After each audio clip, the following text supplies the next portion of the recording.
So hello guys, welcome back to another new video. और आज हम लोग बात करने वाले हैं आपके चहेते टॉपिक के बारे में, जी हाँ, हीट एक्सचेंजर के बारे में।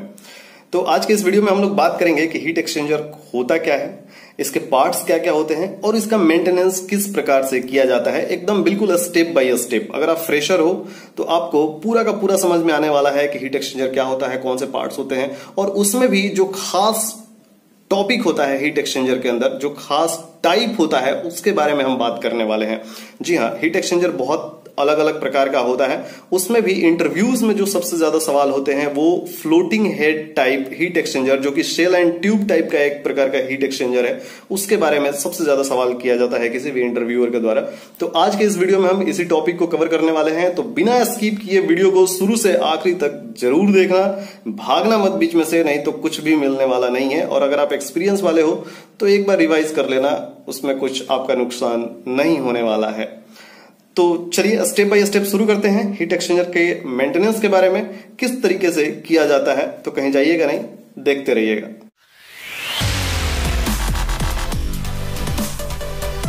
तो आज एक बार फिर से हम बात करने वाले हैं हीट एक्सचेंजर के मेंटेनेंस प्रोसीजर के बारे में, जिसमें हम जानेंगे कि किसी भी हीट एक्सचेंजर का मेंटेनेंस किस प्रकार किया जाता है। हेलो एवरीवन, आप देख रहे हैं Sonu Singh refinery YouTube channel और मैं हूं आपका दोस्त सोनू। आगे बढ़ने से पहले आपको बता दूं कि रिफाइनरी में ज्यादातर 4 प्रकार के हीट एक्सचेंजर का इस्तेमाल किया जाता है, जैसे plate type heat exchanger, double pipe type heat exchanger, shell and tube type heat exchanger and air fin fan cooler type heat exchanger. अगर आप किसी भी इंटरव्यू में जाएंगे तो सबसे ज्यादा इंटरव्यूअर आपसे शेल एंड ट्यूब टाइप के हीट एक्सचेंजर के बारे में ही सवाल करता है। शेल एंड ट्यूब टाइप में भी अलग अलग टाइप के हीट एक्सचेंजर्स होते हैं, बट हम आज floating head type heat exchanger के मेंटेनेंस के बारे में बात करने वाले हैं, जैसे कि हीट एक्सचेंजर क्या होता है, इसके पार्ट्स क्या क्या होते हैं और इसका मेंटेनेंस प्रोसीजर क्या होता है। तो आइए थोड़ा सा समझते हैं कि हीट एक्सचेंजर होता क्या है। एक बेसिक इंफॉर्मेशन लेते हैं। So a heat exchanger is a device which transfers heat from one medium to another. Heat exchangers are used in both cooling and heating process. The fluid may be separated by a solid wall to prevent mixing or they may be in direct contact. थोड़ा ध्यान से समझिएगा। कहने का मतलब है कि heat exchanger एक ऐसा डिवाइस है जो किसी हीट को एक मीडियम से दूसरे मीडियम में ट्रांसफर करता है। अब अगर सिंपल सी बात है कि एक मीडियम हॉट होगा तो दूसरा कूल होगा, इसलिए हम ये कह सकते हैं कि हीट एक्सचेंजर का इस्तेमाल हम किसी भी प्रोसेस को हीट करने या कूल करने के लिए करते हैं।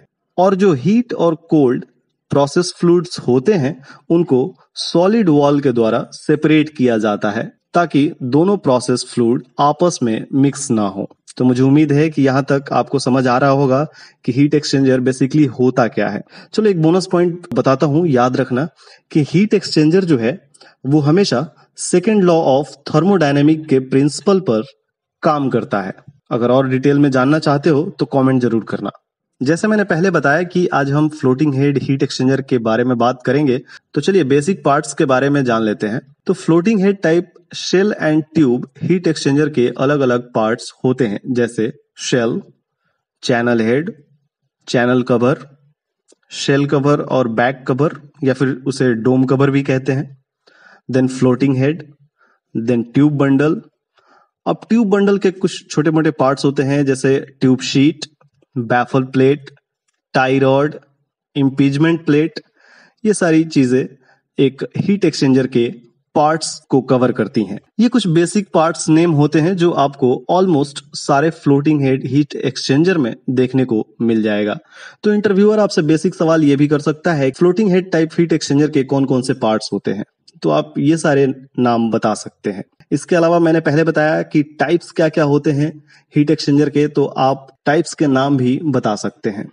अब चलिए थोड़ा हम अपने मेंटेनेंस प्रोसीजर के बारे में बात करते हैं। सबसे पहले चलिए एक चीज और क्लियर कर लेते हैं, आप मेंटेनेंस से क्या समझते हैं, या फिर किसी भी हीट एक्सचेंजर का हम लोग मेंटेनेंस करते ही क्यों हैं।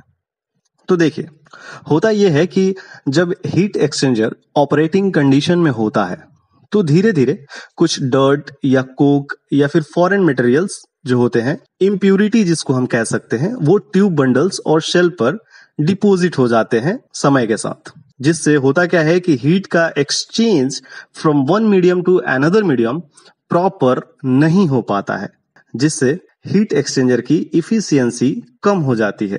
तो फाइनली हमें रिक्वायर्ड आउटपुट या रिजल्ट नहीं मिल पाता है जो हमें चाहिए था। इसी कारण हमें स्पेसिफिक टाइम पीरियड के बाद किसी भी हीट एक्सचेंजर का मेंटेनेंस करना होता है, ताकि उसमें जो भी इम्प्यूरिटी जो हीट ट्रांसफर को रोक रही है उसे हम हटा दें, उसे निकाल दें बाय मैकेनिकल मेथड। तो इस तरीके को मेंटेनेंस कहते हैं।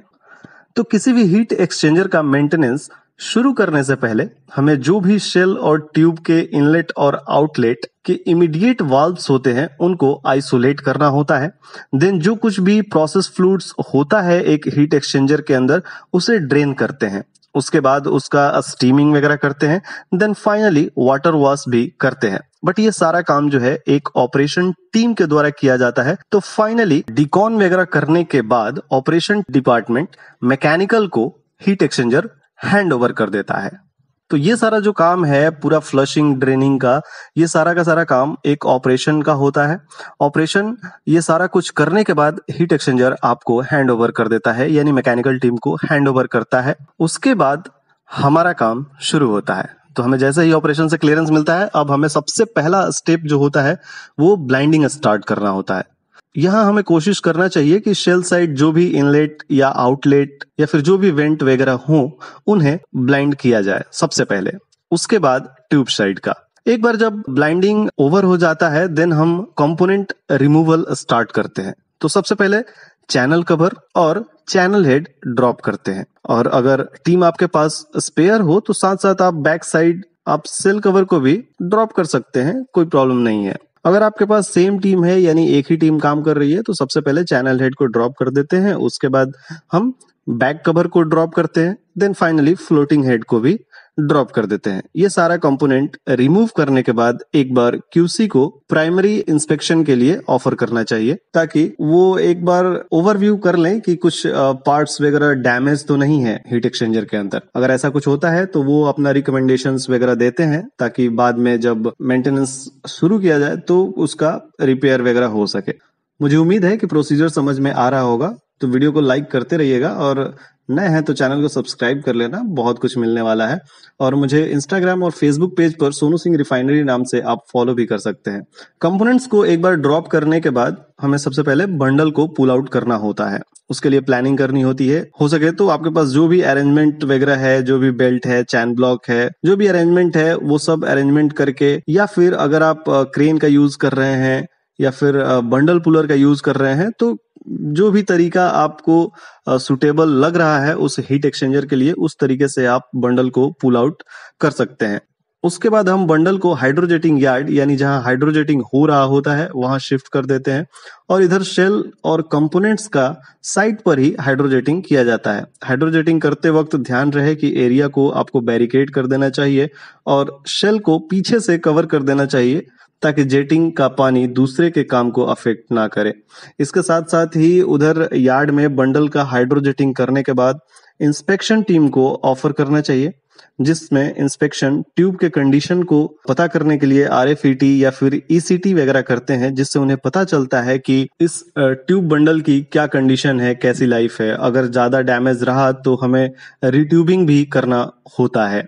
रिट्यूबिंग यानी कि जो ट्यूब डैमेज हो उस ट्यूब को रिप्लेस करके हम नया ट्यूब डालते हैं। इस प्रोसेस को रिट्यूबिंग कहते हैं।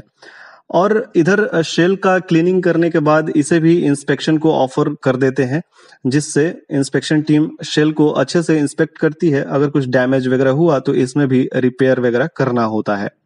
अगर सारा कुछ सही रहा, क्लियर रहा, तो फाइनली इंस्पेक्शन टीम के फाइनल क्लियरेंस के बाद हम ट्यूब बंडल को इंसर्ट कर सकते हैं। बंडल इंसर्ट करने के बाद हमें हाइड्रो टेस्ट के लिए प्रिपरेशन करना होता है। उसके लिए सारा कुछ आपको रेडी करना चाहिए, जैसे कि test fittings, test pump, pressure gauge with calibration certificate और वाटर होस वगैरह का। और इसके साथ साथ आपको ये भी कंफर्म करना है कि हाइड्रो टेस्ट के लिए किस वाटर का यूज करना है, लाइक सर्विस वाटर यूज करना है या डीएम वाटर यूज करना है या फिर कंडेंस्ड वाटर यूज करना है।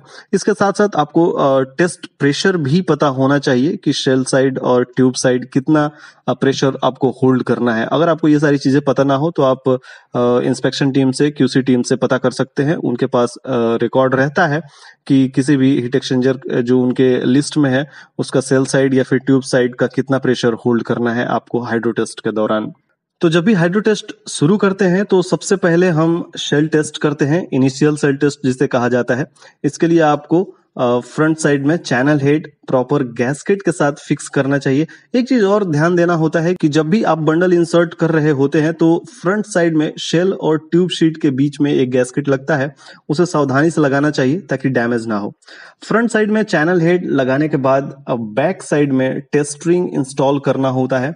उसमें अच्छे से ग्लैंड रोप वगैरह फिक्स करके पुशर रिंग को लगाना चाहिए ताकि हाइड्रो टेस्ट के टाइम कुछ लीक वगैरह ना आए। उसके बाद वाटर वगैरह फिलअप करके स्टेप बाय स्टेप आप हाइड्रो टेस्ट कर सकते हैं। प्रेशर होल्ड होने के बाद आप क्यूसी टीम को ऑफर कीजिए। आधे घंटे तक लगभग आप टेस्ट प्रेशर को होल्ड करते हैं। शेल टेस्ट खत्म होने के बाद हम ट्यूब टेस्ट के लिए प्रिपेयर करते हैं। उसके लिए आप फ्रंट साइड में चैनल कवर को फिक्स कर देते हैं और बैक साइड में टेस्ट रिंग रिमूव करके फ्लोटिंग हेड को फिक्स किया जाता है।